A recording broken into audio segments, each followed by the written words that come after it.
How to replace the fan of an LG water heater. Before getting started, disconnect the unit from power.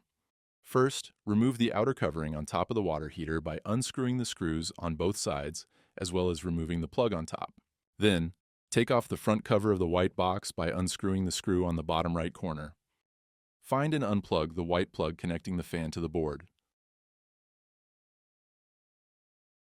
Next, unscrew the 4 screws connecting the fan to the unit. Pro tip: all LG units use JIS screws, and a JIS screwdriver is recommended. To replace the motor, carefully remove the fan from the unit.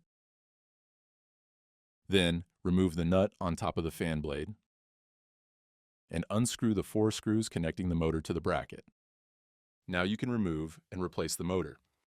When reinstalling the motor, screw it back to the bracket, and be sure to line up the arrow at the top of the fan with the flat side of the shaft on top of the motor.